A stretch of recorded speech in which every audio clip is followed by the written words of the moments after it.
Na antiga e sagrada Jerusalém, os ventos da Páscoa sopravam não apenas a fragrância de especiarias e a promessa de celebrações, mas também um presságio de mudança, uma tensão palpável que envolvia cada rua de pedra e cada coração.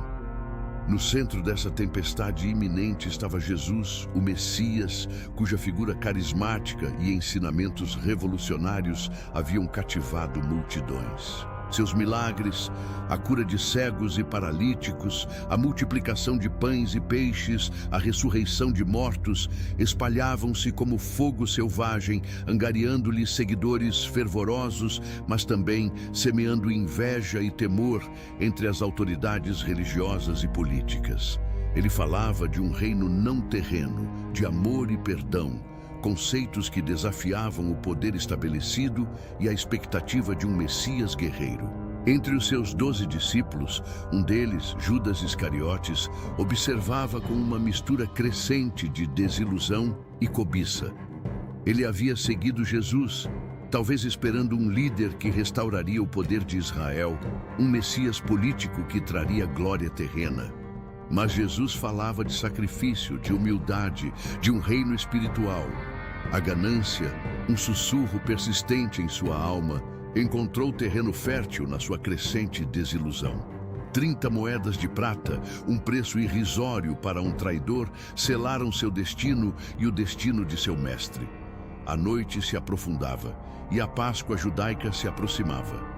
Jesus e seus discípulos reuniram-se em um cenáculo simples, para a que seria conhecida como a Última Ceia. O pão e o vinho, símbolos ancestrais, foram transformados em um ritual de memória, a Eucaristia, um novo pacto selado com seu próprio corpo e sangue. A atmosfera estava carregada, mas os discípulos, em sua inocência, não compreendiam a gravidade do momento. Então, Jesus pronunciou as palavras que perfuraram o silêncio. Em verdade vos digo que um de vós me há de trair. Um calafrio percorreu a espinha dos presentes. Pouco depois, com o coração pesado, Judas Iscariotes se levantou e partiu para cumprir seu sombrio propósito, deixando para trás um rastro de pressentimento. Após a ceia, Jesus conduziu seus discípulos ao Getsêmani, um jardim de oliveiras, onde a sombra das árvores parecia abraçar a tristeza que se abatia sobre ele. Ali, em profunda agonia, Jesus orou, suando gotas de sangue, confrontando a imensa dor e o destino que o aguardava. Pai, se queres, afasta de mim este cálice, contudo, não se faça a minha vontade, e sim a tua. Enquanto isso, os discípulos, exaustos e alheios à magnitude daquela luta espiritual, caíram no sono, uma metáfora da fragilidade humana diante do divino. A escuridão foi subitamente quebrada pela luz bruxuleante de tochas e pelo clangor de armas. Judas apareceu, guiando uma turba de guardas e servos dos sumos sacerdotes. O beijo, um gesto de afeto, tornou-se o sinal da traição. Pedro, em um ímpeto de lealdade, sacou sua espada, mas Jesus o repreendeu, aceitando sua prisão. Os discípulos, tomados pelo pânico, fugiram, deixando Jesus sozinho, cercado por seus captores. Jesus foi levado, primeiro a Anás e depois a Caifás, o sumo sacerdote, para uma farsa de julgamento noturno. A sala do Sinédrio estava repleta de rostos hostis, testemunhas falsas que se contradiziam, ansiosas por condená-lo. As acusações eram infundadas, mas a decisão já estava tomada. Enquanto lá dentro, Jesus suportava os insultos e a injustiça. Do lado de fora, no pátio, Pedro, assustado e acuado, negou por 3 vezes conhecer seu mestre, antes que o canto do galo rasgasse a noite, trazendo-lhe um arrependimento amargo e dilacerante. A farsa religiosa culminou com a decisão do Sinédrio. Jesus seria entregue a Pôncio Pilatos, o governador romano, para ser condenado à morte. O destino de Jesus estava selado e a Páscoa, que deveria ser de libertação, se tornaria o palco de um sacrifício. Antes de continuarmos, Inscreva-se no canal e diga-nos nos comentários de onde você está assistindo. O sol nascia sobre Jerusalém, lançando longas sombras sobre a cidade, enquanto Jesus era arrastado do sinédrio para o pretório, o palácio de Pôncio Pilatos. O governador romano, um homem pragmático e cínico, estava acostumado com os tumultos religiosos dos judeus. Mas este caso parecia diferente. Ao ver Jesus, Pilatos percebeu a dignidade serena do homem, a ausência de medo em seus olhos, e uma intuição lhe disse que não estava diante de um criminoso comum. "És tu o rei dos judeus?" perguntou Pilatos, buscando uma acusação política que justificasse sua intervenção. Jesus respondeu com uma verdade que Pilatos não podia compreender. "O meu reino não é deste mundo." Os sacerdotes e fariseus, com suas vestes imponentes e rostos contorcidos de ódio, clamavam por sangue. Eles manipularam a multidão, que esperava ansiosamente a libertação de um prisioneiro, um costume da Páscoa. Pilatos, tentando uma última manobra para libertar Jesus, propôs a escolha entre ele e Barrabás, um notório assassino e rebelde. A voz dos líderes religiosos ecoou, incitando o povo: "Crucifica-o! Solta-nos Barrabás!" A multidão, antes fascinada pelos milagres de Jesus, agora se transformava em um coro de fúria cega, manipulada por aqueles que temiam a perda de seu próprio poder. Pilatos, vendo que nada adiantava e que o tumulto aumentava, tomou uma bacia de água e lavou as mãos diante da multidão. "Estou inocente do sangue deste justo. Vede vós." Sua covardia selou o destino de Jesus, entregando-o à crucificação, apesar de sua própria convicção de inocência. A sentença foi proferida, e o peso do mundo pareceu cair sobre os ombros já exaustos de Jesus. A cruz, um instrumento brutal de tortura e humilhação, foi colocada sobre ele. Cada passo era uma agonia, cada respiração um esforço. O caminho para o Gólgota, a via dolorosa, era uma procissão de dor e desprezo.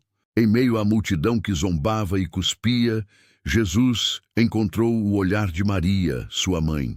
Um silêncio doloroso pairou entre eles, uma comunicação de almas que transcendia palavras, a dor compartilhada de uma mãe vendo seu filho sofrer e a força silenciosa de sua aceitação. O corpo de Jesus, já flagelado, cambaleava sob o peso da madeira. Ele caiu 1, 2, 3 vezes. A cada queda, a poeira e o sangue se misturavam em seu rosto, e a exaustão ameaçava engoli-lo. Os soldados romanos, impacientes, arrastaram um homem da multidão, Simão de Cirene, obrigando-o a carregar a cruz. Um ato de compaixão forçada que se tornou um símbolo inesperado de ajuda e solidariedade. Mulheres de Jerusalém, com lágrimas nos olhos, lamentavam sua sorte. Mas Jesus, mesmo em sua agonia, virou-se para elas: "Filhas de Jerusalém, não choreis por mim, mas chorai por vós mesmas e por vossos filhos." Finalmente chegaram ao Gólgota, o lugar da caveira. Ali, Jesus foi despojado de suas vestes, uma humilhação pública final, expondo seu corpo ferido à zombaria de todos. Os pregos foram cravados em suas mãos e pés, um som que rasgou o ar e perfurou o coração de quem assistia. A dor excruciante era indescritível, mas ele não proferiu um lamento.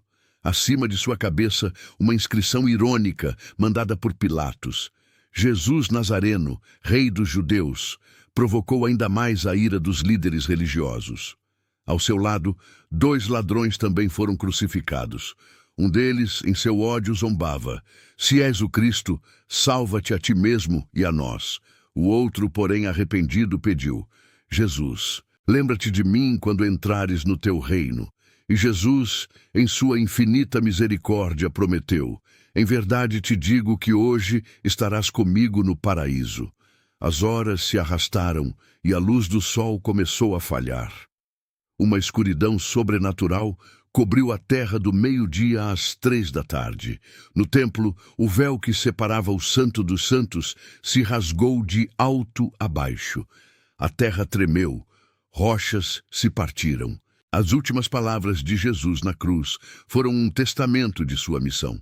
Pai, perdoa-lhes, pois não sabem o que fazem. Tenho sede.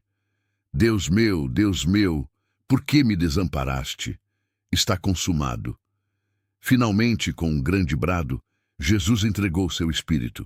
Pai, nas tuas mãos entrego o meu espírito.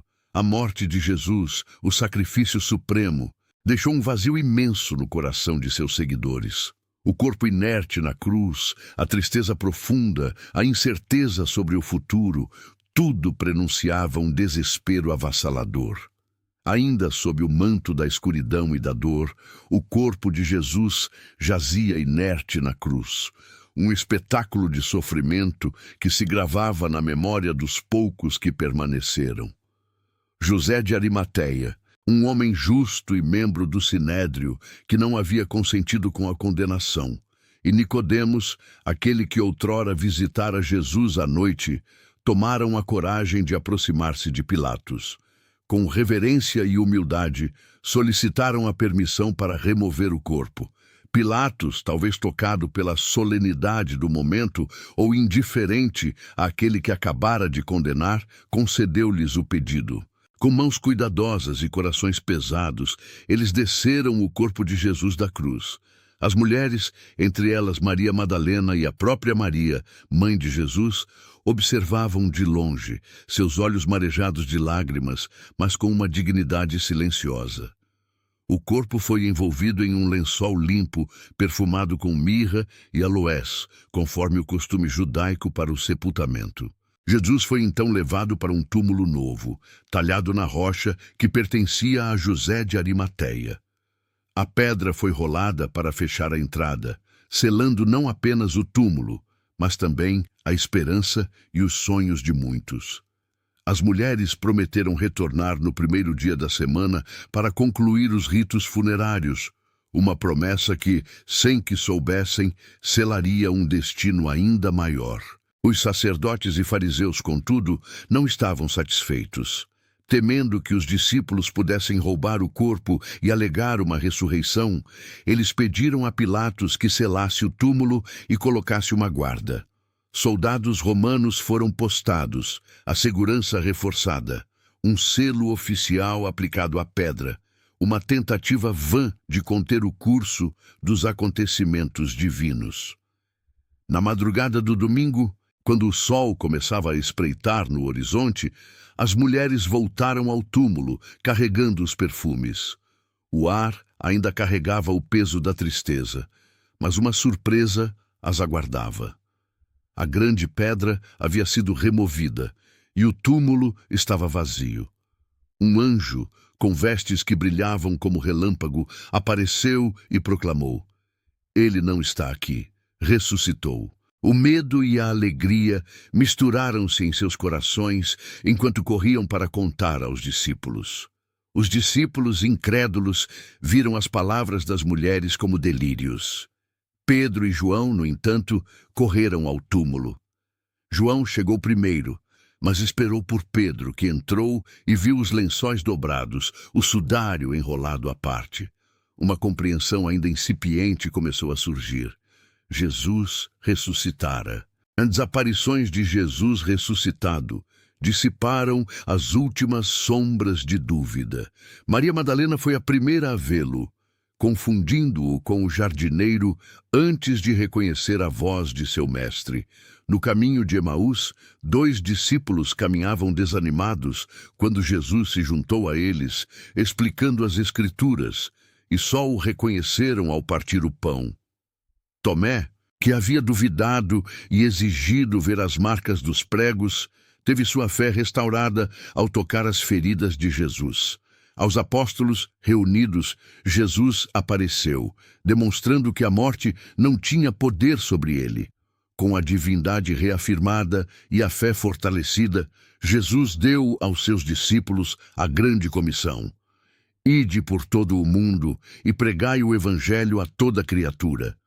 Ele os enviou a espalhar a mensagem de redenção e esperança a todas as nações, prometendo-lhes o poder do Espírito Santo. 40 dias após a ressurreição, diante de seus discípulos, Jesus foi elevado aos céus, desaparecendo entre as nuvens. Sua partida física não foi um adeus, mas uma transição, uma promessa de que sua presença espiritual permaneceria com eles para sempre. A ascensão marcou o fim de sua jornada terrena e o início de uma nova era. Os discípulos, antes medrosos e confusos, foram transformados pela ressurreição e ascensão. Cheios de uma coragem inabalável, espalharam a mensagem de Jesus, fundando uma fé que mudaria o curso da história humana. A crucificação, aquele ato brutal de sofrimento, não foi o fim, mas o meio para a redenção. A ressurreição foi a vitória definitiva sobre a morte, a prova do amor divino e da promessa de vida eterna. O legado de Jesus não é apenas uma história antiga, mas uma esperança viva, um convite à superação do mal pelo amor, um testemunho de que, mesmo na mais profunda escuridão, a luz da redenção sempre prevalece. A história de Jesus, da cruz vazia ao túmulo vazio,